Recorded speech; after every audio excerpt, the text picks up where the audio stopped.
Hello दोस्तों, नमस्ते, नमस्कार, जय हिंद साथियों। मैं आशीष कुमार आपके अपने YouTube चैनल आशीष कंपटीशन परिवार में मैं आपका हार्दिक स्वागत, हार्दिक अभिनंदन करता हूं। इस वीडियो में हम लोग देखने वाले हैं कि जो भी विद्यार्थी, लड़का या लड़की, जिनका भी एसएससी जीडी का अभी एग्जाम सपोज दैट अच्छा से नहीं गया, बहुत लोगों का शिकायत है कि सर टाइम मैनेज हम नहीं कर पाए, सर थोड़ा सा सवाल का लेवल सर बहुत ज़्यादा सर हार्ड कर दिया, हम लोग सर जल्दी जल्दी में रहें लेकिन सभी क्वेश्चन का अटेम्प्ट नहीं कर पाए।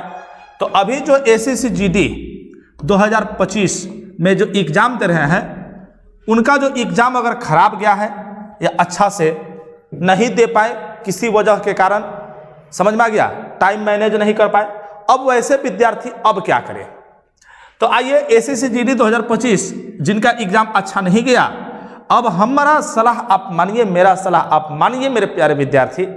आप एसएससी जीडी जो नवंबर 2025 में जो नोटिफिकेशन निकलने वाला है, उसी को अब आप टारगेट कीजिए और जिसका सर फरवरी मार्च में एग्ज़ाम होगा 2026 में, तब तक आप अपने आप को इतना अच्छा तरीका से तैयारी कर लीजिए, अपने आप को इतने अच्छे तरीका से टाइट कर लीजिए कि चाहे आपके पास कोई भी दिक्कत परेशानी आए, उसको आप डंके की चोट पे सर सॉल्यूशन करते हुए आगे बढ़ जाए। समझ में आ गया? तो मेरे प्यारे विद्यार्थी, मेरा आप सलाह मानिए, जो हुआ हो जाने दीजिए, जो होता है वह अच्छा के लिए होता है, जो आगे होगा वह भी अच्छा के लिए होगा, ठीक है। लेकिन अब इसमें आप क्या कीजिए मेरे प्यारे विद्यार्थी, अब की बार बहुत सारे स्टूडेंट का मैथ और रीजनिंग कैलकुलेटिव था, मैथ भी कैलकुलेटिव था, रीजनिंग भी कैलकुलेटिव था, लेकिन मैथ थोड़ा कैलकुलेटिव था। अच्छे जो पढ़ने वाले जो स्टूडेंट थे, जो अच्छे स्कोर करते थे, वो अब की बार 12, 13, 14, 15 किए हैं।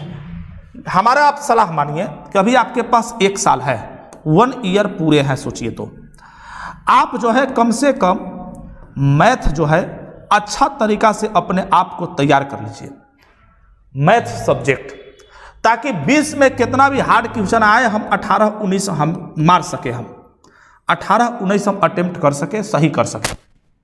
और मेरा आप सलाह मानिए, सब कुछ का अगर आप ऑनलाइन क्लास करते हैं सही है, कोई दिक्कत नहीं है, लेकिन कम से कम मेरे प्यारे विद्यार्थी, आप जिस गांव में हैं, जिस स्टेट से आप देख रहे हैं, जहां से भी आप देख रहे हैं, मैथ का क्लास आप ऑफलाइन क्लास जरूर कीजिए। हमें नहीं कहते हैं कि हमारे पास ही कीजिए सर, ऑफलाइन क्लास से आपका कंसेप्ट क्लियर होता है मेरे प्यारे विद्यार्थी, कंसेप्ट क्लियर आपका होगा, टाइम मैनेज थोड़ा करने सर आपको आ जाएगा कि टाइम मैनेज कैसे होगा, सोचने समझने की थोड़ा क्षमता सर ज़्यादा हो जाएगा। समझ में आ गया? जब दोस्त लोग के साथ माहौल मिलेगा ऑफलाइन क्लास का, उसका कुछ अलग ही फीलिंग होता है।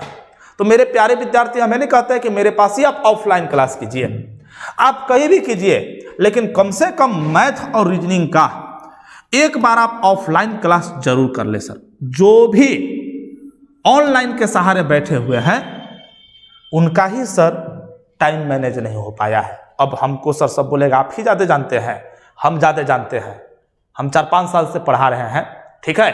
और जो भी ऑफलाइन में मैथ रीजनिंग बच्चे पढ़े हैं, भले कहीं से पढ़े हो, उनका एग्जाम अच्छा गया है, ठीक है।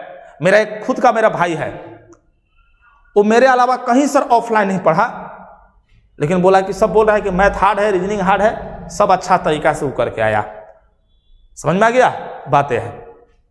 और पिछला 2 एग्जाम में, जो पिछले 2 एग्जाम है, उसका एग्जाम निकला हुआ है, केवल 0.5 के लिए हाइट के लिए 2 बार से छट रहा है। समझ में आ गया? अब की बार भी नंबर 130 नंबर के आसपास था, पिछले बार भी 112, जिसमें 102 ओबीसी का कट ऑफ गया था, उसमें भी था। बताइए, वैसे स्टूडेंट से भी अगर आप पूछिएगा तो आपको जरूर सलाह देगा कि एक बार ऑफलाइन का कंसेप्ट आप क्लियर कर लो। आप ऑनलाइन पढ़िए, सभी सब्जेक्ट पढ़िए, लेकिन मैथ और रीजनिंग आप जहां भी रहते हैं, कैसा भी मास्टर अगर आपको ऑफलाइन पढ़ाता है, आप एक बार ऑफलाइन उससे क्लास जरूर करें। लेकिन आज सर ट्रेंड चल चुका है, बस मोबाइल सर निकाल लिए, अब बस रूम के अंदर रह के बस मोबाइल की स्क्रीन पे सर क्लास कर रहे हैं। ऐसे थोड़ी होगा। बहुत लोग बोलते हैं कि सर हम फलाने सर का ऑनलाइन क्लास करके हम इतना रैंक 1 आ गए, रैंक 2 आ गए, वो सब सर हुआ रहता है। सब हुआ रहता है, समझ में आ गया। आपका सिलेक्शन होगा तब आप सोचिए कि आप अच्छा है। दूसरा का मोटिवेशन देखते देखते बुढ़ा जाइएगा, दूसरा का मोटिवेशन देखते रहिए आराम से, समझ में आ गया। रैंक 1 आया, रैंक 2 आया, रैंक 1 फलना कोचिंग से, रैंक 2 फलना ऑनलाइन प्लेटफॉर्म से, रैंक 3 यूट्यूब चैनल से पढ़ा था। अब बात बाकी पता चला कि कहीं ना कहीं वो ऑफलाइन क्लास किया था पहले, थोड़ा मोड़ा एक आध वो देख लिया, चलिए हो गया। आजकल बाबू बहुत बड़ा स्कैम भी चल रहा है ऑनलाइन क्लास में। ऑनलाइन क्लास में बड़े बड़े वाले कोचिंग जो है, बड़े बड़े कोचिंग वाले, वो सर आप अच्छा रैंक ले लाइए, आपके पास तुरंत कॉल आ जाएगा, फलाने बाबू बोल रहे हैं, आप आके इस चैनल पर बोल दीजिए कि हम इस फलाने सर से पढ़े थे, चलिए हो गया आपका कल्याण। समझ में आ गया।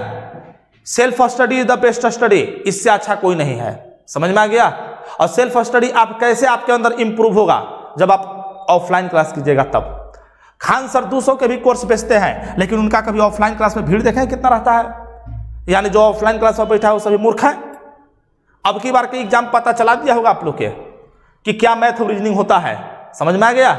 सभी का हम बता रहे हैं कि सभी का क्षमता मालूम चल गया होगा कि मैथ और रीजनिंग होता क्या है, ठीक है। इसलिए आप जो भी गांव में रहते हैं, जो भी डिस्ट्रिक्ट में रहते हैं, जो भी स्टेट में रहते हैं, आपके यहाँ के जो भी मैथमेटिक्स टीचर होगा, रीजनिंग टीचर होंगे, उनसे आप एक बार ऑफलाइन क्लास जरूर ले लीजिए, ठीक है। हम नहीं कहते कि आप हमारे पास ही पढ़िए, कहीं भी आप पढ़िए, ऑफलाइन क्लास आप मैथ रीजनिंग का कंसेप्ट क्लियर करने के लिए जरूर कीजिए। आज के बच्चे तो सब कुछ नहीं कर रहे, 2-3-4 चैप्टर पढ़ने के बाद अपने आप को स्टार ही समझ ले रहे हैं कि हाँ भाई SSCGD अब हमसे निकल जाएगा। अरे भाई, खासकर गढ़वा पलामू लातेहार वाले थोड़ा ध्यान दीजिए, ठीक है। पहले नक्सल एरिया से आते थे, अब जनरल एरिया में डाल दिया, जनरल डिस्ट्रिक्ट में हो जाएगा, बैंड बच जाएगा। इसलिए अच्छा तरीका से पढ़ाई कीजिए। सर आपके पास क्या है, नवंबर 2025 का जो वैकेंसी आएगा SSCGD, वो आपसे नहीं छूटे, बस आप इतना सोच लीजिए। इसको आप पूरा टारगेट कर लीजिए, चाहे इसके लिए हमको जितना भी खून पसीना बहाना होगा हम बहाएंगे, लेकिन अब की बार SSCGD नवंबर 2025 का जो नोटिफिकेशन निकलेगा, 2026 में जो एग्जाम होगा, उसमें मेरा नाम होना चाहिए, ताकि कितना भी शिफ्ट भारी आए उससे कोई मतलब नहीं है सर, कितना भी भारी आए, समझ में आ गया बातें हैं। तो आइए सर, आपका जो है नवंबर 2025 के लिए आशीष कंपटीशन डाल्टनगंज में 6 AM to 9 AM एक नया बैच स्टार्ट किया गया है, और यह नवंबर 2025 से पहले बैच खत्म होगा मैथ रीजनिंग का। GK GS भी चलता है, सारे चीज का सर हम लोग पढ़ाते हैं। ऑफलाइन क्लास सबसे बेस्ट होता है, ऑनलाइन क्लास कीजिए सर, ऑफलाइन क्लास भी करते चलिए, समझ में आ गया। इससे ज़्यादा कंसेप्ट आपको क्लियर होगा। 6 AM to 9 AM जो यह बैच आपको बेरोजगारपुर से रोजगारपुर ले जाएगी, बेरोजगारपुर से रोजगारपुर ले जाएगी, यानी 6 AM to 9 AM यह एक ऐसा बैच है कि आपको बेरोजगारपुर से रोजगारपुर ले जाएगी। अब इस बैच को अगर आप पकड़ लेते हैं, अब आप 8-9 महीना, अगर 7-8 महीना अगर आप मेरे पास क्लास कर लेते हैं, तो आप खुद बोलिएगा कि हाँ आशीष कुछ हमको सिखा के तो छोड़ा, समझ में आ गया। तो आइए मेरे प्यारे विद्यार्थी, एड्रेस आपको डिस्क्रिप्शन में दिया गया है, मोबाइल नंबर दिया गया है। मैथ रीजनिंग तो हमको इतना आपको टाइट कर देंगे कि सर अगला एग्जाम में ले सर आपको कहने का मौका नहीं मिलेगा कि हमको जो है कैलकुलेटिव क्वेश्चन पूछा, हमको छोड़ के आना पड़ा, हम क्वेश्चन नहीं देख पाए, ये सब शिकायत आपको सुनने को नहीं मिलेगा, देखने को नहीं मिलेगा, ठीक है। तो चलिए मेरे प्यारे विद्यार्थी, यही हम कहने आए थे। जिनका भी एग्जाम खराब गया है, थोड़ा सा अच्छा नहीं गया है, बिल्कुल टेंशन मत लीजिए, आगे का तैयारी कीजिए, ठीक है। आराम से अच्छा तरीका से सर तैयारी कीजिए। कहा गया है लहरों से डरकर नौका पार नहीं होती, कोशिश करने वालों की कभी हार नहीं होती है। अरे एक बार तो कोशिश करके देखिए, ठीक है। दीदार करने की तमन्ना हो तो नजरें गड़ाए रखना, एक गालिब दुपट्टा हो या तकदीर हो, एक बार सरकती सर जरूर है। आपका तकदीर अगर अभी खराब हुआ है, एक दिन ऐसा तकदीर आएगा कि आपकी तकदीर और तस्वीर दोनों बदलेगा, ठीक है। इसलिए अच्छा तरीका से आप पढ़ाई कीजिए। आइए 6 से 9 आपका हार्दिक स्वागत है। नवंबर 2025 से हम पहले इस बैच को खत्म करेंगे। आपको अभी बेरोजगारपुर में रहते हैं, आपको हम रोजगारपुर में छोड़ने का काम करेंगे। जय हिंद, जय Bharat, love you, thank you so much.